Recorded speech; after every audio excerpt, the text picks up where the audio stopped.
We're about to break down a message from someone deep inside the world of AI. And the core idea is simple. Something massive is happening right now, whether we can see it yet or not. The author basically says it's time to stop with the polite, party chatter version of what AI is and get to the honest, raw truth of what's really coming. To really get your head around the scale of this, we need to start with a memory we all share. I want you to think back to early 2020.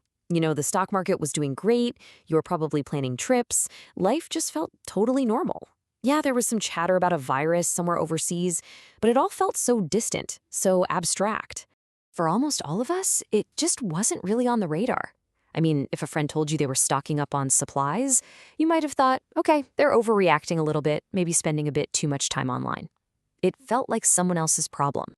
And then, bam, with a speed that was just shocking, everything shifted. Offices shut down, schools sent the kids home, and our entire reality got rearranged into something that would have seemed absolutely unbelievable just a month before. It all happened so fast. Okay, so here's the crucial point, the whole reason for that trip down memory lane.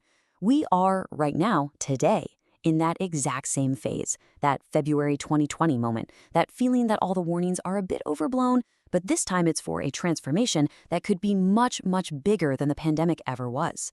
So this all comes from personal experience. This isn't some futurist making abstract predictions about the year 2050.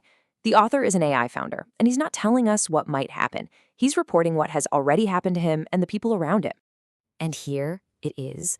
This is the moment. The moment the water, which had been rising so slowly, was suddenly up to his chest. After years of using AI as just another tool, a new model was released, and he had this stunning, terrifying realization. The core technical function of his own job, it was just gone. So what does that actually look like? Well, he describes what he wants an app to do, just using plain English. The AI then writes all the code, it opens the app it just built, clicks around, tests it, and if it decides it doesn't like the design or a feature, it goes back and changes it, completely on its own. It only comes back to the human when it has decided the app is finished and ready. This is a fundamental shift, It's not just about executing instructions anymore. The latest AIs are making intelligent decisions, showing what really feels like an intuitive sense of what the right call is. These are things we always believed were exclusively human. And this brings us to the big question, the skepticism. Why is this wave of technology different from all the others we've seen before? The answer is all about the incredible, exponential pace of improvement. I'm sure this is what a lot of you were thinking, right? You probably played around with an AI tool a year or two ago and thought, this thing makes stuff up or it's not that impressive. And you know what? Back then, you were absolutely right. This slide really gets at the huge disconnect. Most people are using the free versions of these tools, which are often more than a full year behind what's actually state of the art. It's like judging modern smartphones by playing with an old flip phone.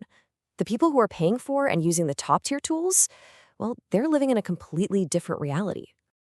I mean, just look at this timeline. It is absolutely staggering. In 2022, AI couldn't reliably multiply two numbers. A year later, it's passing the bar exam. Now it's writing complex applications and replacing the work of elite software engineers. The pace itself is speeding up. And here is the engine behind that acceleration. This is a direct quote from OpenAI's own technical documents. The AI is now so good at coding and analysis that it's being used to help create the next, more powerful version of itself. It's a feedback loop, and it's spinning faster and faster. Okay, so what does all of this mean for you? Well, the reason coding was the first domino to fall wasn't because tech jobs were the ultimate target. It's because making AI better at coding was the fastest way to accelerate its own development. Now that that's pretty much done, the focus is moving on to, everything else. And listen, this is not a forecast for 10 years from now. This is a list of things happening today, from legal associates seeing AI outperform them on research, to financial analysts, writers, and even doctors looking at scans. If your job primarily involves a computer screen, it is changing right now. This is this shield we all hold up, isn't it? We tell ourselves that the core of our work, the really important stuff, can't be automated. Sure, AI can do the grunt work, but it can't handle the nuanced, high-level thinking that truly defines our expertise. But the author's conclusion, after seeing what these new models can do, is pretty stark. That feeling of judgment and taste we talked about earlier, that's the new frontier. The honest truth, he says, is that if your primary work happens on a screen, it is vulnerable. So, look, this isn't about creating fear. It's about creating a sense of urgency. The single biggest advantage anyone can have right now is simply being early. Early to understand it, early to use it, and early to adapt to it. So, here's the game plan. The barrier to entry for this world-changing technology it's just astonishingly low. It's the price of a couple of coffees a month. This is your ticket to using the tools that are more than a year ahead of what almost everyone else is trying out for free. And this is the core advice. Number 1, use the paid tools. Second, don't just ask it simple questions. Give the AI your hardest, most time-consuming work tasks. Then, prepare financially, lean into the uniquely human skills like relationships, and most important of all, just get comfortable with the pace of change itself. So what does that look like in practice? A simple but really powerful commitment. Not just passively reading articles about AI, but actively using it every day, pushing its limits, trying to automate some new part of your job. And this really gets at the huge opportunity right now, because almost nobody is actually doing this. The bar is on the floor.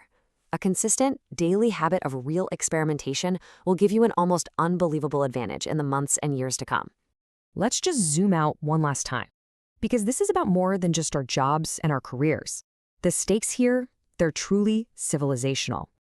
You know, the people building this technology are more excited and more terrified than anyone else. On one hand, you have the potential to solve humanity's greatest challenges, from disease to aging. But on the other, you have the risk of uncontrollable systems, misuse for bioweapons, or enabling permanent surveillance states. The stakes just could not be higher. We're way past the point of this being some interesting dinner party conversation. The author's final message is a clear call to action. The future that he's been living for the past year, it's coming for everyone. The only real question left is whether you'll be ready when you hear that knock on the door.